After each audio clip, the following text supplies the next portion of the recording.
Hola.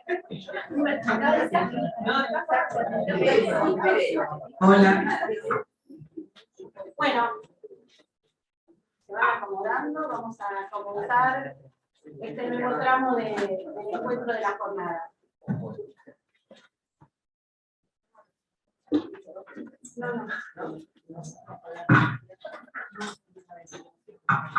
Bueno, bienvenidos a todos a esta nueva jornada anual. Voy a repetir algo que dije ayer en el cierre de la escuela. Yo estoy muy orgullosa de pertenecer a esta institución, porque es una institución en la que se puede trabajar, se puede pensar y también se puede sentir. Yo hoy hablo desde lo que siento, ¿sí?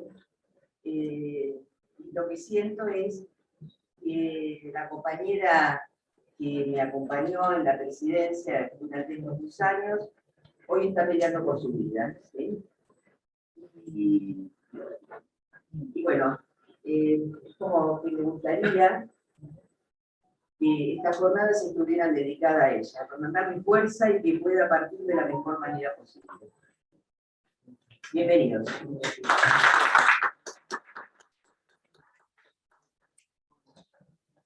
Bueno, iniciamos este nuevo tramo. ¿Se escucha bien o prefieren con micrófono? Por ahora se escucha bien. Se escucha bien, prefiero. Iniciamos este nuevo tramo de la jornada que dimos comienzo ayer, como decía María, en el cierre de la escuela y entrega de diplomas. Y bueno, para iniciar esta parte escribí unas líneas para ponernos también en clima de trabajo. Como ustedes saben, se cumplen 50 años de la fundación del Centro Oro, tema que venimos trabajando todo este año. Y bueno, comenzar con el cumpleaños de una institución, de nuestra institución, que asocia con ideas acerca del tiempo, de la existencia, de la construcción y del sostenimiento de un espacio nuestro, de nuestra institución, que es el Centro Oro. Pensando desde la noción temporal, el paso del tiempo es una oportunidad que establece un punto en el devenir. Es la posibilidad de establecer un cierto desfasaje en aquello que denominamos continuidad, poniendo en relación el presente con el denominado tiempo anterior. Es también la oportunidad de realizar lo posible y definir las condiciones de existencia para lo actual, que a la vez vehiculice el movimiento deseante, combustible de la existencia. Como ustedes saben, los griegos utilizaban varias denominaciones para hablar acerca del tiempo. Hablaban de cronos, el tiempo secuencial, el cumpleaños, los 50 años.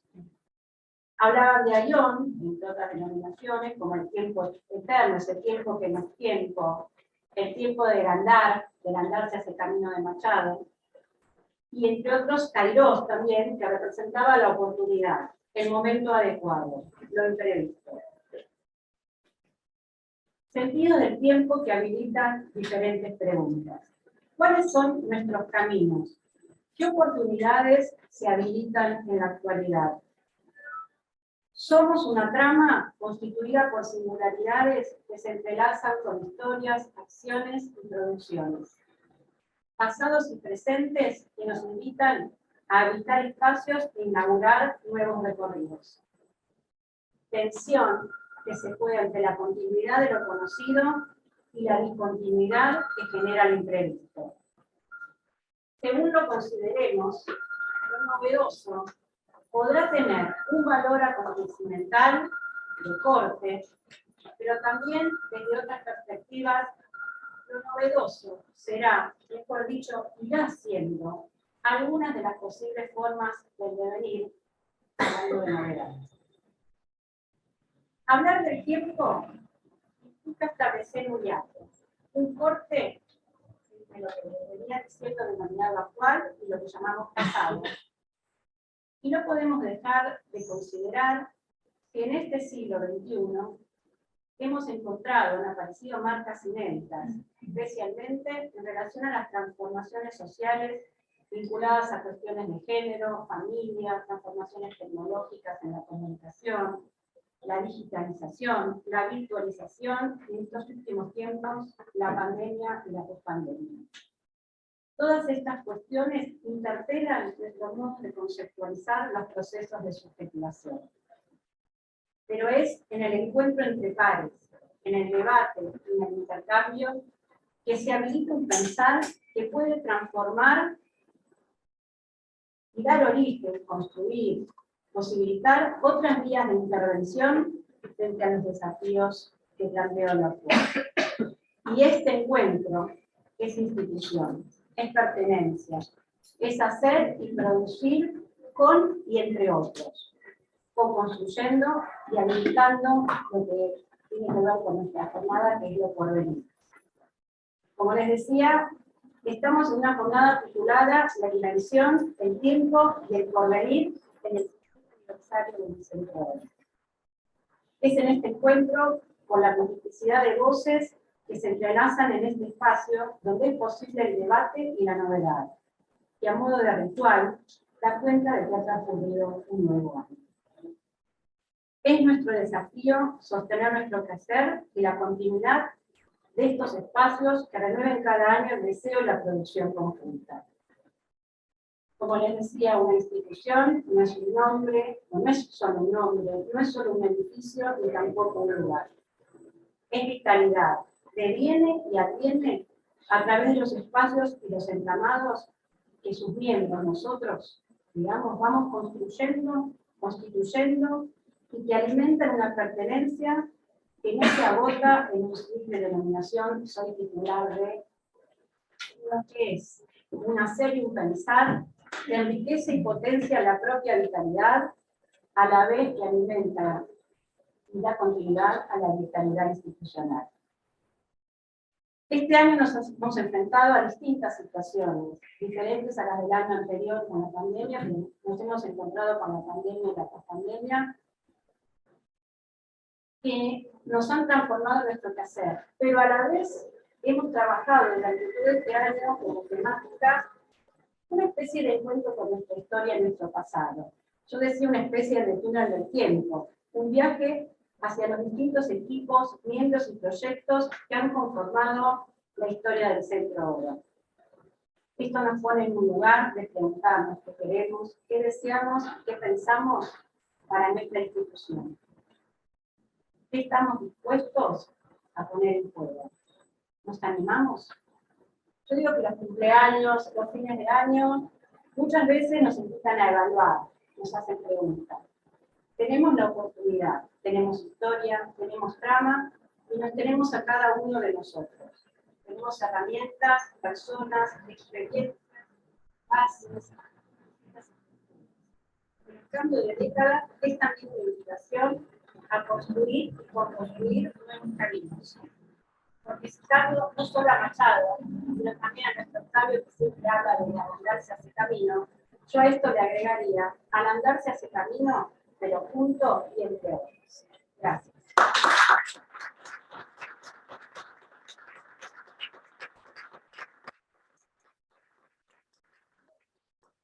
Vamos a dar paso al panel de inicio de nuestra jornada, del tramo de la jornada, así que le invito a Mariana Ramírez, a Marina Guido y Paula Fuster, para asiento por aquí. En este panel también iba a estar Susana Matus, que está con COVID, así que vamos a leer su trabajo. ¿Sí? Sí.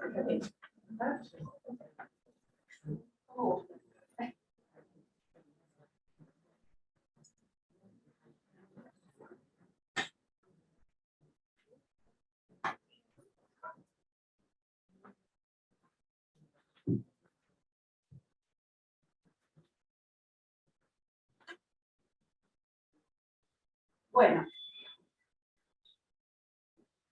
vamos a empezar este primer panel de inicio de nuestra jornada, que es historia y transmisión. En primer lugar, va a hablar compartir con nosotros la doctora María Méndez. María Laura es doctora en educación de la UNED, es antropóloga, es profesora de la UBA, licenciada en educación, actualmente ejerce en distintos posgrados, es profesora e investigadora, y nos va a hablar desde algo que ha titulado Narrativas, Versiones y Transmisión. Gracias. Buenos días, muchas gracias por la invitación. Está mucho de esta institución, la quiero. María también me da ese sentimiento. Cuando uno quiere una institución, eso significa que la institución supo afectar, y no lo podíamos hacer. Entonces, les agradezco muchísimo. Y bueno, algunas cosas pensé, fundamentalmente en relación a estos 50 años que suponen 50 años de historia, que como yo decía, el día de la fiesta. 50 años en la Argentina son muchos más, ¿no? Por todas las vicisitudes que hemos pasado, y acá estuvo siempre presente la gente de la institución. A mí me gustaría empezar a trabajar el tema de la historia. El tema de la historia en el sentido que la historia es imposible hablar en singular. Tendríamos que hablar de las historias, y eso sería una gran transformación, ¿no? Y las historias se componen de narrativas que se transmiten, y al transmitirlas se transforman. A mí me parece que esto no hay historias sin narrativas, y así como digo, no hay, por suerte no hay historia singular, eso es una gran ilusión de la modernidad, ¿no? Este pasaje justamente de la historia única y lineal, y teleológica, ¿no? Universal, a las versiones de las historias, siempre incompletas, imposible de ser del todo narradas, ¿no? Es importante entender que se ha producido un gran salto en la perspectiva de la historiografía propia del siglo XIX, que era una historiografía basada en la linealidad evolutiva, ¿no? Que caracterizó a ese pensamiento de ese momento. Y se han logrado problematizar incluso las dos cosas que las caracterizaron: el eurocentrismo, porque esa historia es una historia centrada en Europa, haciéndola universal, dejando de lado todas las historias. Hoy hay una revisión, incluso en Europa, de este eurocentrismo y también del antropocentrismo. La historia se ha caracterizado por ser solo historia de lo que nos ha pasado a nosotros, dejando de lado todo lo que le pasó a lo que nos constituye, o sea, al planeta, ¿no? Si no estuviéramos en el planeta, no podríamos hacer ninguna historia. Hoy hay toda una revisión respecto de pensar solo en términos de la historia humana. Hay una historia genética, hay una historia energética, que acompaña, por supuesto, nuestra historia, pero que no podemos dejar de lado, ¿no? Y eso me parece que eso necesariamente lleva a narrativas múltiples. Las narrativas múltiples suponen también pensar otra idea de una concepción distinta de verdad. En las narrativas múltiples no hay verdad, hay versiones. Y estas versiones son singulares y dependen de las situaciones. Por supuesto, tal vez era muy fácil creer, ¿no? Que había una verdad y que había que llegar a esa verdad. Pero ha sido uno de los tantos engaños de la modernidad. Esta transformación de la idea de historia a historias múltiples y a narrativas múltiples, es efecto del pasaje de una lógica de lo uno a las lógicas multívocas, que se la puede llamar de distintas maneras, ¿no? Multívocas o lógicas que pasan de lo uno a las multiplicidades. Multiplicidades que no se pueden reducir a lo uno. El pasaje de la dialéctica binaria a la diferencia difiriente, a esa diferencia que no podemos decir, de la unicidad del ser a la polinosidad del devenir. Por otro lado, y cosa muy interesante me parece para pensar en términos de historia, al fin del determinismo absoluto. Todas estas transformaciones en el pensar, yo creo que implican y transversalizan todos los quehaceres, muy especialmente me parece el quehacer técnico. Que haya historia significa indudablemente que vivimos en una temporalidad. Más allá de que los físicos contemporáneos nos digan que el tiempo no existe, que en el universo no hay tiempo, puede ser que no haya tiempo, pero para nosotros sí existe el tiempo, y existen los acontecimientos que producen cortes en ese tiempo, ¿no? En ese sentido, hay. Pero claro, el tema complejo es que a la vez que hay sucesión, hay simultaneidad. Y esa es una de las complejidades a las que permanentemente nos enfrentamos, ¿no? Esta simultaneidad nos presenta siempre un problema en relación a que la limitación de la semiótica significante no nos permite pensar, no nos permite por lo menos hablar en términos de simultaneidad, ¿no? Nuestro hablar es sucesivo, pero mientras hacemos esta sucesión del lenguaje, pasan otro montón de cosas en simultaneidad que no pueden ser captadas por esta semiótica. Esto nos pone frente a un plano de complejidad muy grande, de relaciones de intensidad, sobre todo de intensidad en algunos instantes, que a veces lo vivenciamos, a veces no. Esta imposibilidad de traductibilidad en imágenes de los procesos múltiples, ¿no? No es posible nunca traducir. Debe haber maneras, soportes de expresión, pero no hay manera de traducir totalmente estos distintos planos. Para algunos son planos de signos, para otros serán simplemente planos semióticos, depende de cómo lo llamen, ¿no? Una multiplicidad de códigos que dan lugar a formas de expresión, como decíamos, algunas traducibles entre sí, otras no, pero nunca traducibles totalmente. La emoción que produce, en este caso, estos cuadros no lo podemos decir en palabras, ¿no? Pero sí se puede expresar de otra manera, por supuesto, nunca totalmente. Parece que esto es interesante para pensar qué hacemos siempre con este resto no traducido, ¿no? ¿Qué es lo que nos permite seguir hablando, seguir creando, seguir inventando, ¿no? Y seguir viviendo acontecimientos? Si hay historia, y las historias son narrativas, no puede no haber transmisión. La única manera que tenemos de vivir esas narrativas es transmitir, ¿no? Una transmisión que supone siempre transmitir una versión. Lo que ha cambiado la visión de la historia de la historiografía del siglo XIX, ¿no? Realmente la perspectiva del trabajo con los mitos, sobre todo en el Strauss, nos ha hecho ver que los mitos son siempre versiones, y nunca hay una versión única ni verdadera. Lo mismo pasa con la historia. La historia también son versiones, y hay que saber de dónde viene esa versión, quién la dice, toda versión de la historia está siempre atravesada por alguna fuerza, o sea, por alguna forma de poder, ¿no? Ahora, hay un problema. Si esa versión se cree verdadera, no hay transformación.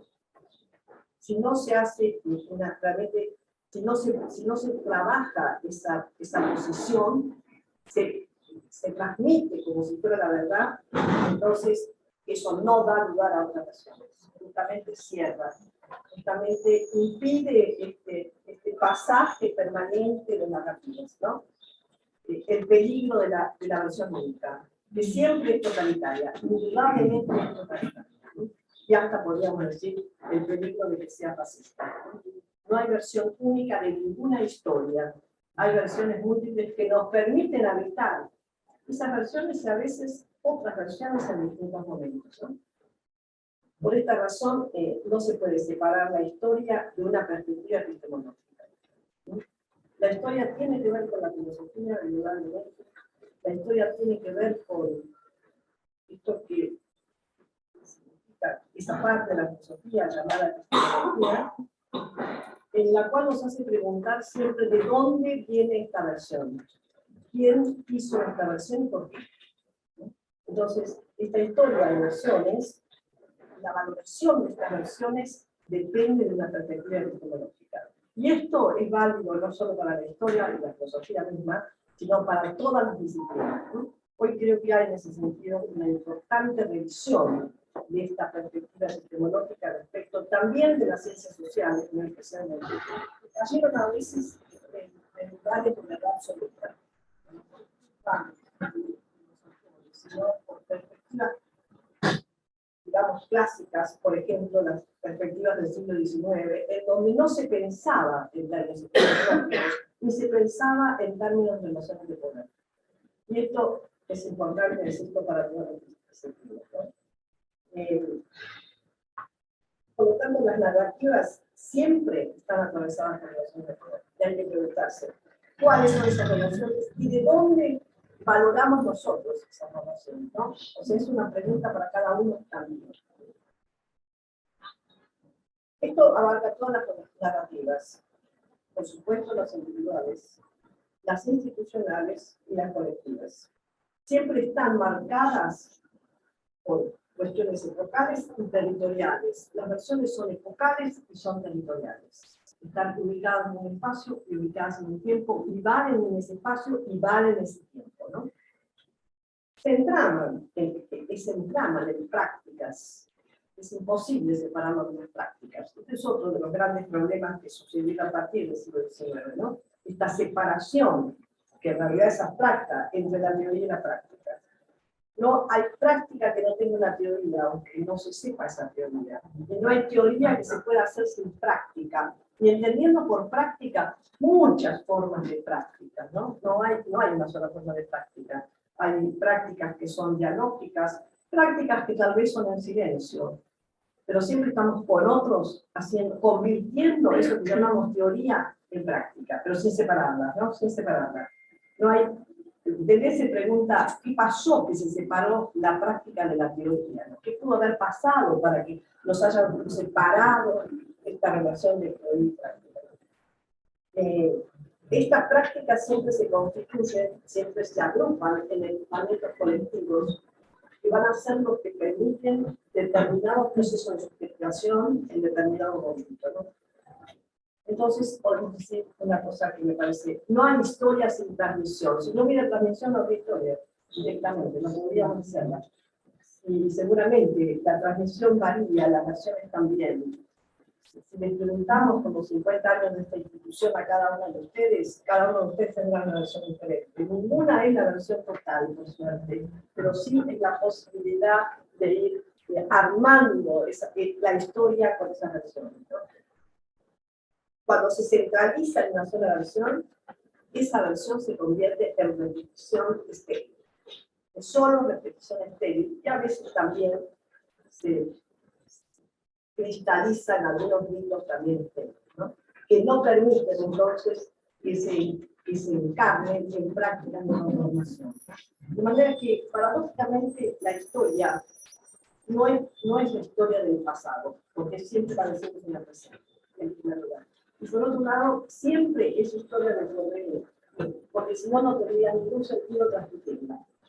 De manera que me parece lo más importante pensar esta idea de hacer de la historia una práctica de transformación.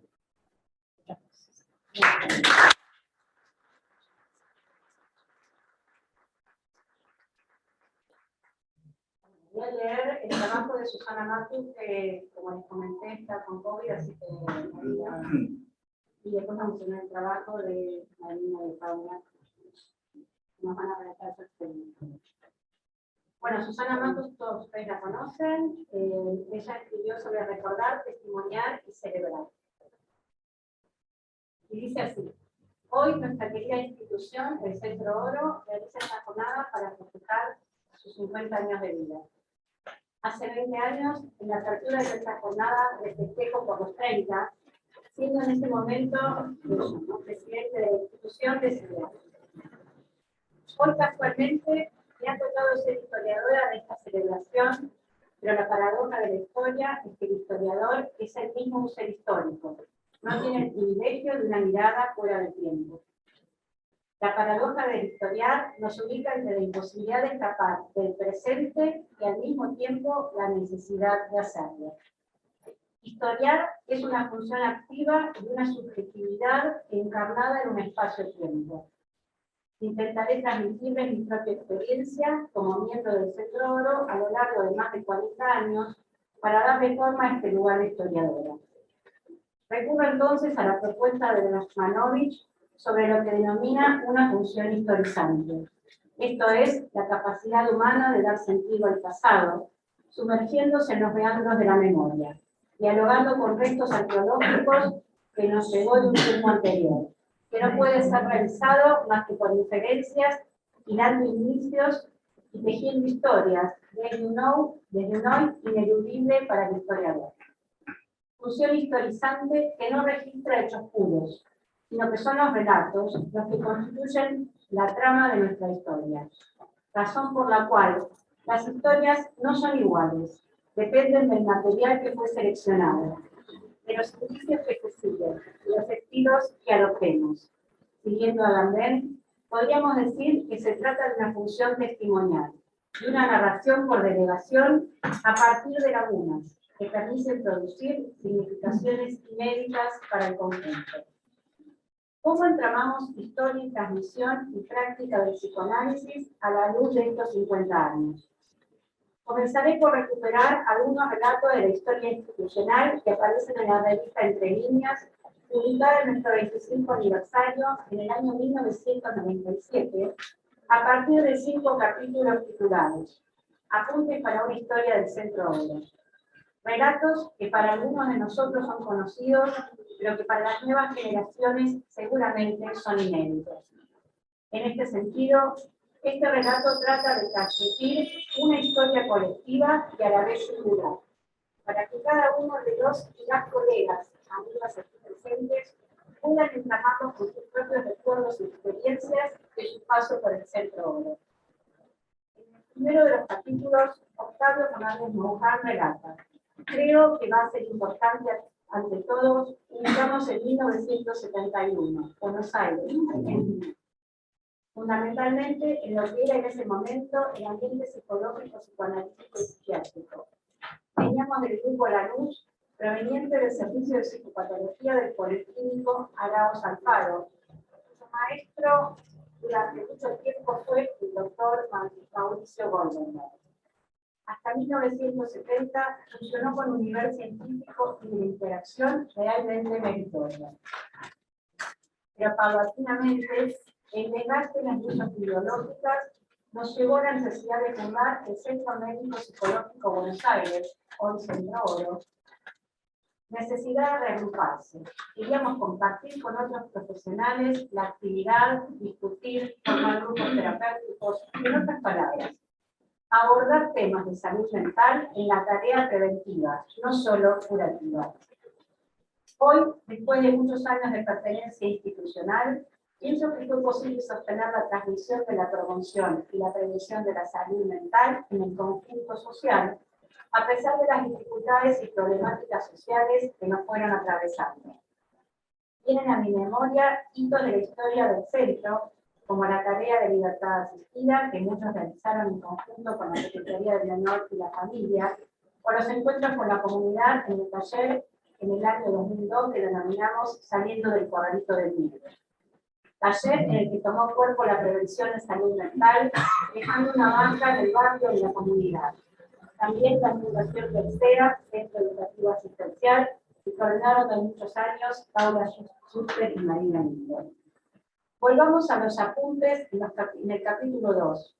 Octavio cuenta que los miembros fundadores, Gisela Rúa, Juan Pruden, Jaime Jospe, Ana María Lascal, Beatriz Camus y Octavio Fernández Mouján, comenzaron en agosto de 1972 con 5 consultorios, secretaria, un ateneo semanal, gastos comunes y reuniones administrativas. Al principio éramos un grupo de gente que ponía sus consultorios privados en un edificio común y dirigía sus tareas en pequeños ateneos y supervisiones, lo que nos permitió ir moldeando nuestra actitud frente a la tarea clínica. Esto sería la era asistencial de la institución. Poco a poco se van produciendo nuevas incorporaciones al grupo fundador. Otro importante hito fue la llegada de Sofía. Fue la primera vez que el centro se sintió en manos de una secretaria seria, confiable y muy respetuosa en el trato con los pacientes. Al cabo de los primeros 4 años, estaríamos llegando a los albores de que podríamos llamar la era institucional.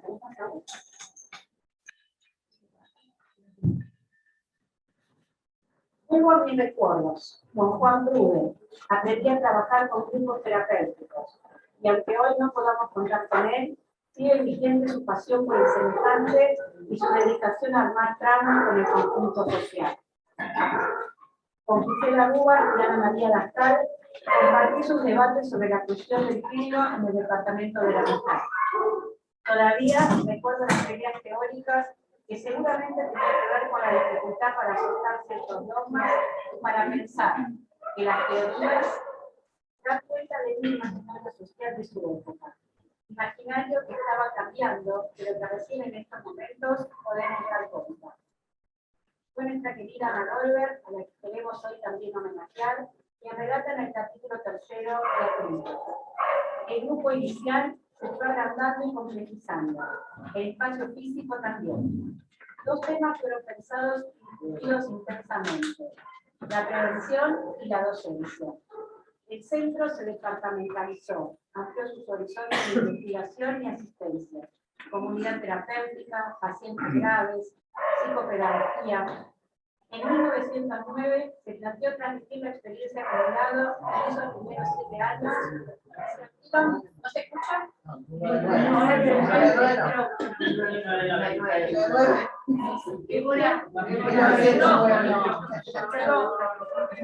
Bueno, recuerden que no es texto, así que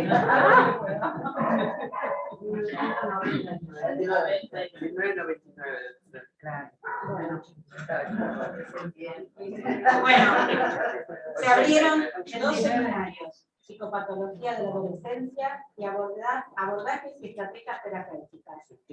2 años después se crearía la escuela de posgrado y con ella la condición para el ingreso de nuevos miembros titulares, 6 graduados de la escuela. No es casual que este capítulo esté armado por Ana Goldberg. Su nombre está indisolublemente ligado en mi recuerdo, no solo a la inauguración de la escuela, sino también a mis inicios en la docencia. Llevo en mi memoria las horas que compartí con Ana para la preparación de las clases sobre histeria para Psicoanálisis 1, así como la agonía de la noche anterior a dar esa primera clase. En el capítulo 4, Apunte, Cristina Rabazzola y nuestra siempre recordada Marta Galperín nos cuentan. Recortamos un repaso de historia, marcando especialmente el año de nuestro ingreso a la institución, 1977. Se cumplían 5 años de su fundación. La institución contaba con 13 integrantes, incluida nosotros. Además de los miembros fundadores, estaban Hugo Hirsch, Enrique Alba, Abraham Sarabuski, Beatriz Ramos, Ana Goldberg y Rubén. Fueron momentos de gran dificultad riesgo en relación al trabajo grupal. Nuestros pacientes adolescentes y adultos jóvenes fueron la franja más amenazada por la dictadura.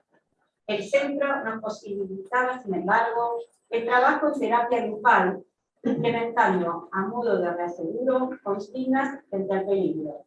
En ese momento, coexistían corrientes diversas en relación al trabajo, aun cuando el psicoanálisis era central.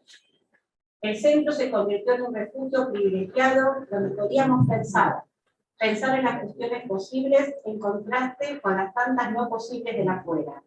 Era el tiempo en el que solíamos llamar a este espacio el espacio de las catacumbas.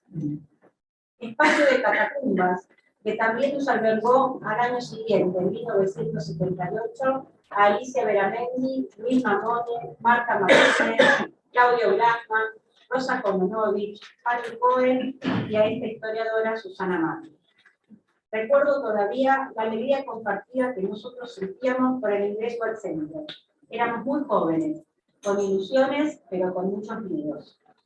Nuestros hijos pequeños nos daban fuerza para soportar la angustia por los amigos desaparecidos y el centro por nuestra posibilidad de seguir construyendo relatos, la posibilidad de seguir con nuestra función historizante, la posibilidad de sobrevivir para dar testimonio. Quiero en este momento tener un recuerdo para Rosa Kononovich, con la que compartí muchos espacios y reflexiones, y con quien cada vez que nos veíamos me decía, vos sos mi referente para saber cuando entramos al centro Oro. Y nos reíamos mucho, y yo le recordaba que era cuando Guido, mi segundo hijo, tenía 1 año. Muchos años después, Guido fue quien filmara las sesiones de la Cámara GESEL de Octavio. Llegamos al capítulo 5 de Apuntes, que lo escriben Rosa Kononovich y Liliana Mato, ex directora de la Escuela de Posgrado. Allí cuentan, la dirección de la escuela, desde su fundación hasta la actualidad, fue desempeñada sucesivamente por la doctora Ana Goldberg, la licenciada Herminia Serrata, la licenciada Rosa Kononovich, la doctora Liliana Mato y la licenciada Norma Mungueto. A partir de su fundación, la escuela propone uno de los proyectos institucionales más importantes, la creación del PEA, Programa de Asistencia a la Comunidad con Honorarios Reducidos. La escuela trae el bullicio, las inquietudes, los interrogantes de los más jóvenes a la institución, y de hecho se convierte en el semillero de futuros integrantes de la misma. A partir de ese año, los egresados pueden acceder a la categoría institucional de egresados adherentes para poder seguir produciendo en el marco del centro. En realidad, fueron primero adherentes, pero enseguida, muchos pasaron a la categoría de titulares, muchos de los cuales están hoy en la institución formando parte de los distintos departamentos y equipos de trabajo y las direcciones de la institución. Pasaron los años, fuimos creciendo, y nuestro lema, Centro Oro, Asistencia, Docencia, Prevención e Investigación en Salud Mental, siempre estuvo presente. Hoy contamos con muchos departamentos, no quiero dejar de nombrar ninguno: adicciones, adolescencia, comunidad, dolencias orgánicas, psicoanálisis vincular, fertilidad, adopción, depresión, niños, pacientes graves, urgencias, psicoanálisis, familias judicializadas, trastornos de la conducta alimentaria y psiquiatría. Todos espacios clínicos y de investigación que son el fruto de años de experiencias compartidas y de transmisión de una práctica psicoanalítica que desde una diversidad de conceptualizaciones y dispositivos fueron dando lugar a la complejidad que nuestro centro representa. Asimismo, los espacios de docencia, como el Seminario de Actualización, Nuevos Tiempos en la Clínica, que coordina Octavio Fernández Montán, la Escuela de Clínica Psicoanalítica, los seminarios presenciales y virtuales, las supervisiones institucionales y las pasantías de alumnos de diferentes universidades constituyen otro de los logros que se han sostenido a lo largo de los años, promoviendo un modo de pensar el psicoanálisis donde la trama entre lo subjetivo y lo social constituye nuestra marca de origen. El centro, que si bien comenzó con una perspectiva asistencial, luego con la fundación de la escuela, fue apareciendo como un referente en nuestro medio para la transmisión de la teoría y la práctica del psicoanálisis. Asimismo, con el tiempo se fue desarrollando un espacio de transmisión científica a través de las mesas y conversaciones, los encuentros de filosofía, el foro de psicoanálisis, las jornadas anuales y la publicación de nuestra revista Entre Líneas, y da cuenta de la diversidad de conceptualizaciones y experiencias que titulares e invitados van desarrollando. Quiero hacer una pausa en el relato para recordar que fue la fundación y pertenencia al Departamento de Familia, hoy Psicoanálisis Vincular, la que me abrió las puertas para aprender, como sugería Octavio, a construir desde la paridad y hacia la comunidad, a trabajar en una clínica complejizada por lo social y lo vincular. Y justamente, hablando de este querido espacio que nos acogió durante casi 40 años a tantos titulares, deseamos homenajear a una compañera que nos dejó hace pocos días. Me refiero a Flora Luz, una querida amiga que estuvo siempre acompañándonos con inteligencia, cariño y su humor sutil. Hoy ya la estamos extrañando. Cada uno de los departamentos han sido lugares de investigación y producción teórica muy importante para los que transitamos este espacio institucional. Y por sobre todas las cosas, un lugar de encuentro afectivo y solidario que nos acompañó y acompaña en nuestra vida cotidiana, con nuestros pacientes y con nuestra familia. Ahora bien, ¿cómo se entrama nuestra historia con la transmisión y la práctica de psicoanálisis en esta celebración? Celebrar supone memoria, acontecimiento y también testimonial. Pensamos que la práctica del psicoanálisis implica poner en juego una función testimonial, función que sigue siguiendo el relato de Primo Levi, citado por Agamben, sobre los sobrevivientes de Auschwitz, remite a quienes viven para dar testimonio, transmitiendo al conjunto social un relato acerca de algo que no debió haber ocurrido y ha de ser recordado. Relato que ayuda a los sobrevivientes y a todos nosotros a abordar lo insemantizable de la trauma social, aquello que insiste buscando encontrar un sentido para reconstruir el tejido social destruido. Un analista, desde esta perspectiva, es testigo de una escena, pero no como espectador, sino como testigo en función testimonial. Un analista implicado que puede construir marcas nuevas allí donde no las hay. ¿Y cuándo un testimonio se transforma en celebración? Tal vez cuando lo imposible ya no solo bordea lo siniestro, sino que da cuenta del no todo, de la diversidad infinita, y cuando lo humano puede encontrarse en la trama con la naturaleza, en el conjunto, en el nosotros. En este momento histórico es necesario producir nuevos relatos, donde la experiencia de la paridad permita el encuentro con el semejante y la construcción del sentimiento de solidaridad. Creo que esta celebración de los 50 años del centro nos llega en un momento en que tanto en lo social como en lo institucional son las redes entre los pares las que nos han permitido avanzar más allá de la violencia cotidiana hacia el encuentro de nosotros que nos albergue y permita subjetivarnos.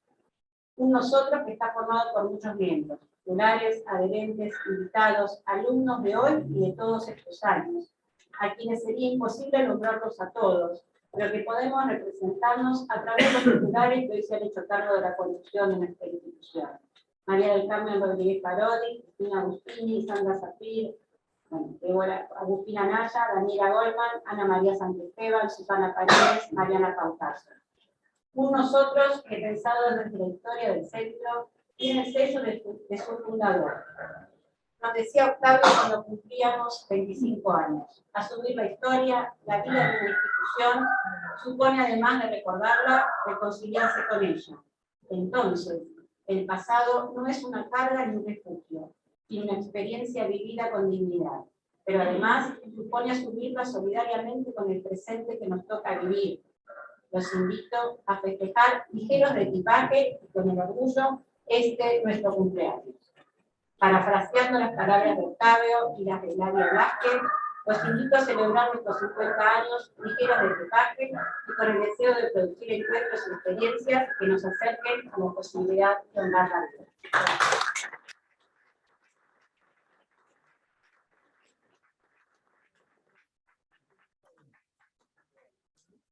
Bueno, y ahora he hablado en nombre de Susana Matus para los que llegaron más tarde. Me toca presentar nuestra próxima ponencia de nuestras queridas Paula Suster y Marina Víctor, que son licenciadas en psicología, que nos van a hablar del Centro Oro, inicio de una carrera. Centro Oro, no, Centro Oro. A ver si me equivoqué, puede ser. Bueno, gracias. Hola Susana, con la historia. Nos mencionaba que nos veíamos, que nos escuchábamos en la aula con Miguel. Sí, por favor, no sé si tengo voz muy bajita. Ahí, Estábamos entre la historia, la narrativa y la transmisión, y ahí mi experiencia. Tengo que agregar un poquito más instancia de lenguaje, ¿sí? Que permiten la posibilidad de contenido. ¿Sí?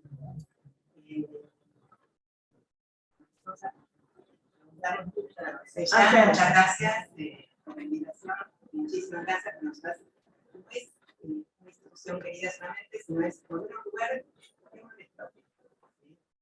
Yo pensaba en la infancia, juego, los niños son niños que juegan, y acá hay un juego de reconocer las caras. Me iba viendo de quienes nos reconocíamos, y bueno, nosotros construimos una institución adentro de una institución que nos albergó. Vamos a ir hablando de multiplicación, coherencia, legado, y bueno, ahí empezamos. Muchas gracias. Gracias por invitarnos. Gracias. Bueno, un poco estábamos en casa y nos juntamos, nos encontramos también nosotras para hablar sobre una experiencia que nació acá. Encontramos, cuando abrimos el cuaderno, que un cuaderno decía viejo, una frase que habíamos escrito hace mucho tiempo atrás, en un aniversario del SEA nuestro, de 10 años, y la copiamos, pegamos, y la vamos a ver. Es una frase de Colosar que la escribió en el 2001, luego de la caída de las Torres Gemelas. Un tiempo que marcó un tiempo diferente en la vida de todos, de toda la humanidad, de cómo nos manejamos, cómo nos movemos, cómo transitamos. Entonces arrancamos por ese tiempo y esta frase que dice así: creo que el mundo está lleno de historias, que nuestras vidas están llenas de historias, pero que solo en determinados momentos somos capaces de verlas o entenderlas. Hay que estar dispuesto a hallar el sentido de lo que está ocurriendo. Casi todos nosotros, yo mismo incluido, vamos por la vida sin prestar mucha atención. De pronto ocurre una crisis y nos cuestionamos todo lo que nos rodea. Y en ese momento dejamos de pisar terreno firme. Creo que es en esos momentos que la memoria se convierte en una poderosa fuerza en nuestras vidas. Comienzas a explorar el pasado e invariablemente te encuentras con una nueva lectura de ese pasado. Lo entiendes de una manera nueva y por eso eres capaz de enfrentarte al presente de una manera nueva. Bueno, el Centro Oro fue el comienzo de una historia que intentamos transmitir a lo largo de estos años, aún sabiendo lo inefable y lo imposible de transmitir una experiencia. Así que allá nos embarcamos. Oliver Sacks, neurólogo, escritor, que todos conocemos, cuando estaba cercano a cumplir 80 años, tiene un sueño con el mercurio. El mercurio en la tabla periódica es el número 80. Él era fanático de la tabla periódica. Cuando el día que cumplió 11 años, se levantó y dijo: soy sodio. El 11 en la tabla periódica. El número 50 en la tabla periódica es el estaño, maleable. Se utiliza para soldar, recubrir, proteger. Todo eso que nos encontramos un poco renombrando a partir de hablar de una institución adentro de la institución, ¿no? Una función imprescindible para una constitución. Estamos celebrando 50 años del Centro Oro, lugar que nos devuelve nuestra historia, no solo personal, sino a generaciones. Somos la segunda generación. Nuestras madres formaron parte de la institución. Nuestros hijos trabajaron y se formaron en el SEA, proyecto que surge de esta institución, que se emancipa, pero sin perder su filiación. En el año 1998, el SEA, Centro Educativo Terapéutico,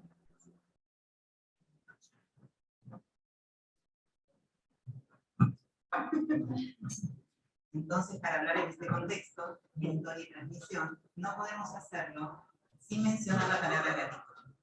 El Centro nos dio la posibilidad y la libertad de soñar con un proyecto, escribir nuestra bitácora y comenzar una hermosa travesía. La consigna era continuar con nuestra institución si el proyecto que deseábamos llevar adelante era posible de hacer. Ese era el legado, hacer lo que nos gusta. Lo que nosotros deseamos es que en el momento que esto se transforme en otra cosa, asumimos la coordinación de la comunidad terapéutica de niños en el año 1992, en la Puerta del Fondo, en el antiguo Centro Oro. Bueno, creo que casi todos los que están acá conocen el Centro Oro de la calle Oro, y el grupo ruidoso que estaba en el fondo de todo era el CEP. ¿No? CTN, Comunidad Terapéutica de Niños. Bueno, en el año 1998, el SEA, Centro Educativo Terapéutico, En contexto ruidosos y ruidosos. ruidoso. Sí, exactamente.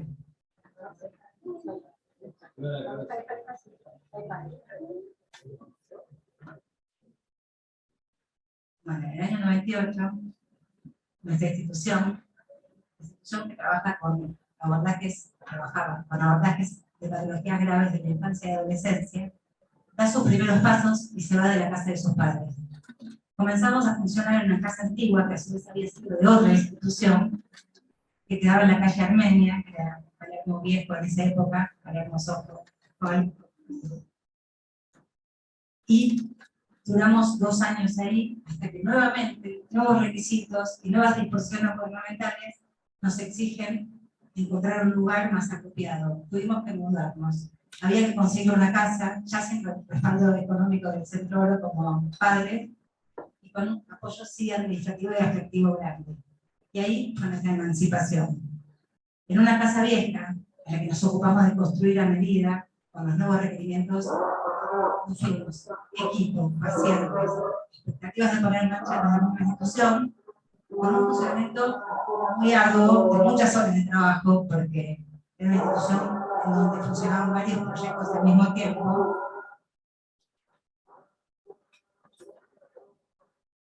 Nos mudamos, jóvenes profesionales de diferentes disciplinas. Pocos pacientes al comienzo, pero con un crecimiento veloz y constante. Ese fue el comienzo de nuestro viaje que duró alrededor de 20 años. Pensamos que en la afiliación encontramos el núcleo de la perpetuación de la especie a través de las instituciones. Y si entendemos el acontecimiento como una brecha, como algo que parte el tiempo en dos y nos permite resignificar no solo lo que viene después, sino que nos exige una relectura de lo anterior.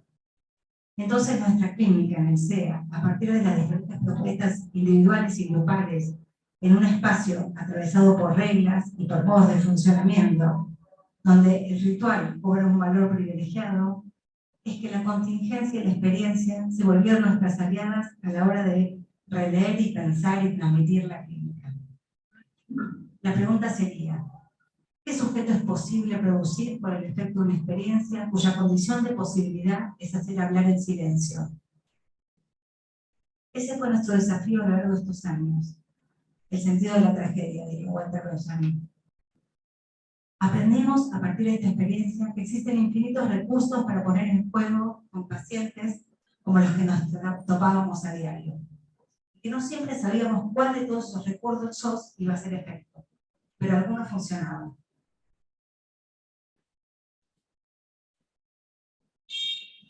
La forma de ofertar para que algo se inscriba y podamos ser testigos de alguna marca eran muchas y diferentes. En el SEA se iban construyendo espacios a partir de la lectura y del intercambio entre profesionales. De esta manera, talleres como arte, música, radio, teatro y muchos más que se iban diseñando a partir de alguna situación de ida del trabajo con algún o algunos pacientes y se ponía en marcha la propuesta, como el taller de naranjitas que hizo Daniela Borges. Bueno, un poco la idea es contar para los que no conocieron brevemente cómo funcionaba el SEA. Era un dispositivo, fue comunidad terapéutica acá, y después pasamos a ser centro educativo terapéutico. Eso fue un diálogo con distintas personas que al principio nosotros veníamos de la facultad con muchas palabras, muchos nombres, muchas resonancias del psicoanálisis, que nos decían muchas palabras lindas, ganancia subjetiva, ganancia simbólica, bueno, un montón de cosas que teníamos ahí dando vueltas, pero ¿cómo hacemos para que esto suceda? Esta era la pregunta que nos íbamos a hacer. Empezamos a dialogar con gente de educación, porque decían, bueno, ¿por qué no pensar en una escuela? ¿Sí? No es que, hay escuelas, hay niños, ¿sí? No es que hay niños porque hay escuelas. Entonces, bueno, ¿por qué no? Digamos, el estatuto de niño es a partir de la pertenencia, la no alienación, digamos, la pertenencia a un lugar aprendiente, sea cual fuere, bueno, empezamos ahí a hacernos algunas preguntas. Nos costaba al principio, nos hablaban de banderas, de símbolos que nos eran absolutamente ajenos, veníamos muy nutridas de psicoanálisis, nos era como muy difícil entrar en otros lenguajes. Fuimos aprendiendo y se fue diseñando un proyecto, digamos, en este diálogo con otros. Y así fuimos armando lo que era la escuela, el centro educativo, en la mañana escuela, pensado desde la singularidad de cada uno de los chicos o adolescentes, pensando la construcción del aprendizaje, digamos, por dónde pasaba en cada uno, desde lo singular, y en la tarde, talleres terapéuticos, lamentos, rituales, ¿sí? Un dispositivo que primero, en un primer tiempo, tiende a ordenar una experiencia y en un segundo tiempo a dar cuenta de esa experiencia. Entonces, la idea era que podamos también entre nosotras ir recordando algunas cuestiones de esos tiempos. Que nos acordamos cuando empezamos a charlar para este encuentro, tenía que ver con, bueno, nos empezamos a acordar de anécdotas, millones de anécdotas, porque fue esto, volver atrás, las naranjitas, pensar cómo se pensaba un taller, cómo pensamos un taller terapéutico, porque no era un espacio terapéutico para intervenir analíticamente, era para construir una historia. La idea era que un taller de historia permitiera narrar una historia, que un niño pudiera entrar en un relato, tuviera un primer, digamos, un inicio, un relato y un final. Ya eso era un montón. Un taller de teatro, que pudiera entrar y salir un personaje, que alguna posibilidad chiquita, aunque sea, de hacer símbolo ahí, ficción, fuera posible.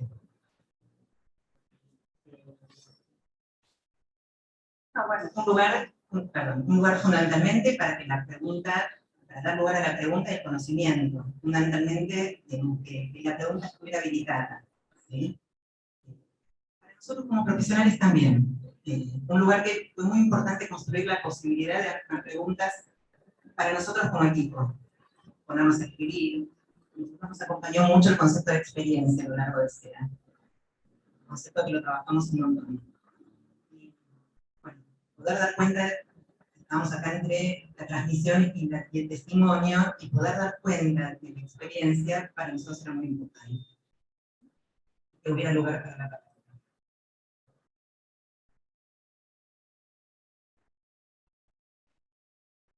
Creo que sea como un modelo que tiene que ver con un modelo padre, tiene mucho que ver con el modelo donde crecimos y nos formamos. Creo que SEA se armó porque en una charlita con Octavio nos dijo, hagan lo que quieran, ¿no? Estábamos muy mortificadas porque era una época, las tantas épocas de Argentina en crisis económica, y las obras sociales no pagaban, y el centro tenía que sostener el SEA, y nosotros éramos ruidosos, molestos, los chicos iban por los pasillos corriendo, gritando, y había un chico que llamaba Esteban, que venía de una empresa que era bancario, y que bancarios no pagaban los tratamientos terapéuticos. Entonces nos sentamos con Hotel y dijimos, es un pibe divino, tiene un montón de posibilidades. Entonces me dijo, bueno, hagan lo que quieran. Y así fue que armamos nuestro legado. Y hacemos lo que queremos. Mientras que podemos hacer lo que queremos y sentimos que sirve, que funciona, que va, eso es lo que vamos a hacer. Y eso es lo que hicimos en SEA, incluso con la gente que trabaja en SEA. Pasaron muchas generaciones también de profesionales por SEA, y la idea era dejar hacer. Y dejar hacer desde lo que a cada uno le gustaba, desde lo que uno sabía hacer. Entonces, podía venir un artista y hacer un taller de teatro, podía venir un artista plástico y hacer un taller de pintura, una cocinera y dar un taller de cocina, y así siguen las profesiones y los oficios. De hecho, mi hijo dio taller de cocina. Siempre, en general, los talleres estaban coordinados por alguien que venía con mucho deseo, puesto en juego, como decía Paula, de algo que le apasionaba y que quería transmitir, y junto con un psicoanalista que acompañaba la escucha en la singularidad de cada uno. Y tomando lo que ella decía, digamos, si algo de que nos enorgullecimos mucho, en el respeto que nos manejamos a la hora de trabajar, pensar e intercambiar ideas con el equipo. Y eso fue como un baluarte que para nosotras fue siempre y a partir de los acontecimientos el SEA se permitía redireccionar y crear propuestas nuevas. Mirando para atrás, creemos que el arte como modo de expresión y comunicación nos va atravesando a todos de diferentes maneras. Es importante contar que los talleres estaban coordinados, esto lo dijimos recién, con un profesional de la disciplina que se proponía y un psicoanalista. En el entrecruzamiento de estas diferentes miradas, es que se iba tejiendo un relato que luego formaría parte de nuestras narrativas. Quería agregar algo más porque durante estos días nos íbamos acordando no solo de dispositivos SEA, porque nosotros cuando pensamos en dispositivos SEA, una de las cosas que fuimos pensando era que el mismo dispositivo, con ciertos ordenadores, reglas que a veces eran puestas en escritura, ¿no? Hablando de pacientes graves, donde por ahí las reglas tenían que estar escritas para poder ser atravesadas en el cuerpo, ¿sí? De los niños y adolescentes. Y digamos, nos era muy fácil pensar y recordar, digamos, cómo el dispositivo tuvo efectos en la estructura de estos niños y adolescentes. Y empezamos a tratar de recordar qué textos y qué relatos desde el pensamiento, bueno, de las idas y vueltas a la teoría, nos acompañaban. Y dijimos, bueno, siempre volvíamos a Dos notas sobre el niño de Lacan, ¿sí? 1969, allí lo vi. Y buscando, tuvimos en medio de esta travesía nuestra un hallazgo. ¿Sí? Un hallazgo de Lacan, de un reglamento de Lacan de 1949, reglamento previo a los escritos psicoanalíticos, que hace mención a lo que él denomina el trabajo psicoanalítico con niños. Y ahí él plantea que quien trabaje con niños debe ser capaz de realizar invenciones técnicas. Subraya que a la flexibilidad técnica habría que sumarle la plasticidad para comunicarse con los niños. Plantea que el psicoanálisis con niños es una frontera móvil a conquistar. Nos encantó que Lacan hablará en 1949 de técnica y flexibilidad y plasticidad. Bueno, poesía, arte, música, circulaban entre nosotros primero como herramientas, luego para hacer parte de nuestra propia historia. Así publicamos un libro de fotos sobre producciones plásticas de niños y adolescentes del SEA. Así que también como nosotros nos fuimos dejando conmover por experiencias artísticas. Ahí, en un taller, conocimos a Doris Salcedo, artista plástica colombiana. Ella, no sé si la conocen, pero es una artista que indaga en la historia humana, habla del lado de las víctimas, de los desaparecidos, de los muertos, de los secuestrados. Ella hace como un proceso alquímico a partir de narraciones de familias y vivencias. Hace un recorrido por la casa de los familiares de personas que desaparecieron o murieron en algún combate, y Colombia hizo una instalación en un predio muy grande de casas que dan cuenta del vacío.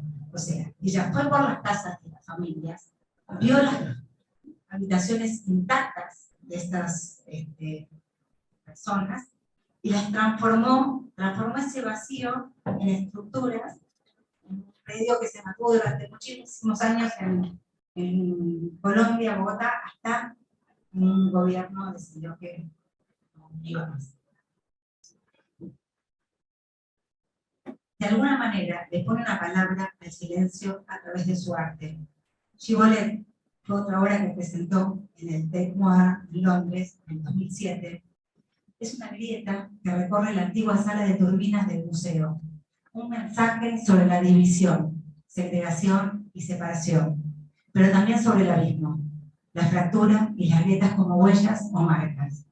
Gigolet hace referencia a un pasaje bíblico que cuenta cómo los miembros de un pueblo pretendían reconocer a quienes pertenecían al mismo por cómo pronunciaban esa palabra. Una suerte de contraseña. Entrar al SEA para nosotros requería siempre una suerte de contraseña, desde los profesionales como desde los chicos. Y hago un paréntesis y cuento una cosa que era nuestra contraseña en la admisión. Era cuando dudábamos de si algún chico era o no era para el SEA, porque lo veíamos con muchos recursos y decíamos, a lo mejor debería ir por la escuela convencional, todavía no lo saquemos. Cuando ese chico entraba al SEA y se sumergía en la cotidianidad del SEA, y se incluía normalmente, decimos, no, para acá, estamos sobredimensionando. Así como los talleres dejan marcas y fabrican huellas, también fuimos nosotros hacedores de una experiencia que construía el día a día y que se iba transformando y nos iba transformando. Hace un tiempo, cuando cerramos el CEA, ambas dos, con un lapso muy distinto, hicimos un viaje. Coincidimos en una muestra de Vivian Sutter, que habla de las transformaciones, ¿no? Ella es una artista plástica que pinta sobre la naturaleza. Había una muestra muy linda que eran telas y telas de colores, mostrando a la mujer, a la familia, después todo como un pasillo de hojas, árboles. Ella es argentina, creo que vivió en Ginebra, no sé muchísimo de ella, pero bueno, esto es lo que sentí cuando la vi. Y se instaló en la selva guatemalteca. En Guatemala, como todos sabemos, hay un clima muy adverso, y bueno, en uno de esos tantos tornados, su obra se vio intervenida absolutamente. O sea, fue destrozada por la lluvia, la tierra, las hojas, y en lugar de tirarla, hizo una muestra que es naturaleza intervenida por la naturaleza. Y nada, y esa fue la obra. Así que coincidimos y que bueno, queríamos contar, porque transformar es una palabra clave en nuestra historia. Volví a buscar el estaño, ¿sí? Y encontré otras definiciones del estaño, más allá de lo maleable, que se pueden fundir fácilmente y volver a solidificar sin alterar sus propiedades. Es un buen transmisor. Me encantó. Dije, bueno, otra vez. No solo porque de eso se trata una parte de la experiencia que estamos contando, sino también en el pasaje de comunidad terapéutica a CEA, dejar de ser una institución dentro de otra, reconocer de dónde venimos para construir una institución propia, pensar la infancia, diseñar un espacio, un saber institucional que vuelva a estos niños a un lugar del cual han sido arrojados. Llegó el año 2019 y las condiciones para sostener este proyecto se nos hacían imposibles.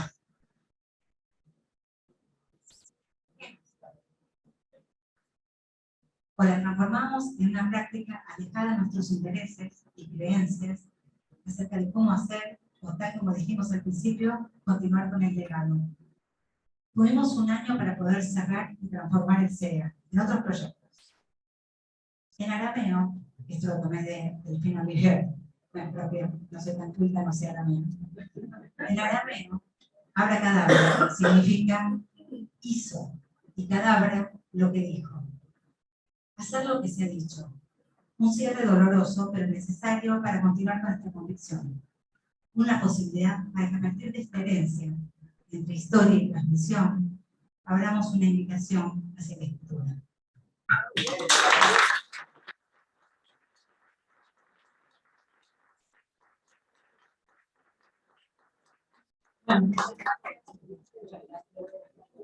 Abrimos unos minutitos para un intercambio, comentarios, preguntas, algo que hayan ganas de compartir. No, yo solo decir que solo decirles que me encantó, que estoy agradecida, bueno, estuve muchos años en el CEA, lo cual me conmueve particularmente todo, a los 50 que somos, lo que dijo la chica. Bueno, podríamos hablar de muchos tiempos fenómenas, estaríamos a venderlas, acá caíamos también, claro, veníamos por acá, estábamos algunas, No solo Octavio nos habilitó desde decir, bueno, ya está, que entre, sino que muchas personas de la institución funcionaban como terceridad en determinadas situaciones que nosotros teníamos como, bueno, un paciente se brotó, vas a hablar con Gabriel. Entonces, había como mediadores que legalizaban cierto lugar. ¿Sí? Digamos, no solo necesitábamos del pizarrón de ciertas marcas de reglas que fueran escritas y puestas ahí en juego, sino que había terceridades, bueno, obviamente, pero había como distintos referentes que funcionaban como terceridad, que bueno, de eso se trata en esta actividad. Por otro lado, cuando se abrió la comunidad terapéutica de niños, nosotros éramos titulares del Centro Oro y pertenecíamos al departamento de psicoanálisis, al departamento de niños, y ambos departamentos se ofertaron para formar, supervisar y acompañar, y así como un montón de profesionales, sobre todo de la institución, a los que estamos súper agradecidas, que participaban muy solidariamente en momentos de trabajo. Yo quería decir algo, pero no va a ser fácil. Yo les agradezco muchísimo esta historia, porque las recuerdo muy jovencitas, muy, con una polémica increíble, yendo para adelante, para implementar este proyecto. Y la verdad es que era tanto nuestro jefe, de los que teníamos que dirigir distintas cosas, las seguimos a ustedes. Cuando comenzaron este proyecto, hace 27 años.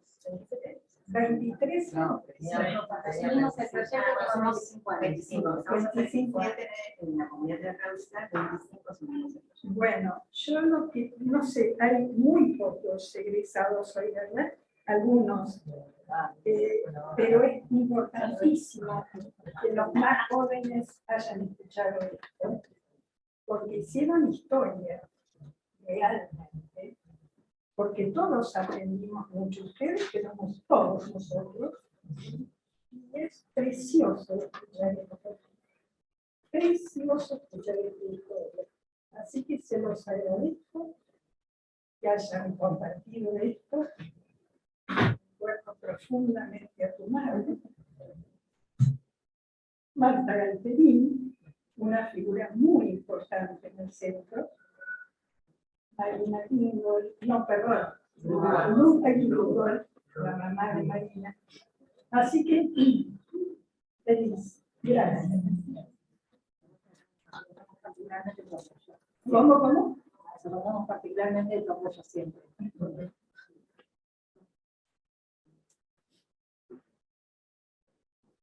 Yo quería decir algo. No sé si hace falta. Sí, hace falta. Estamos entre las emociones. Sí. No, la verdad que es hermosa la historia que han contado. Yo no conocía esta parte de la institución, me resultó realmente muy emocionante el relato. Y siguiendo con lo que decíamos, no hay historias sin acontecimientos, pero no hay tampoco historias sin acontecimientos y sin prácticas. Y las prácticas se hacen fundamentalmente con la fuerza y el entusiasmo, ¿no?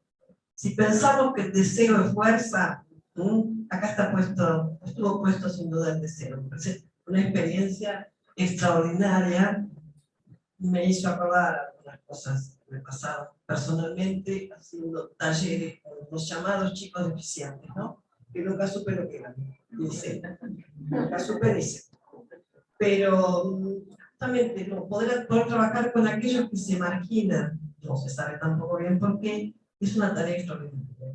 Y que hay inscripción de esto, ¿no? Hay huella, hay registro, hay vestigio.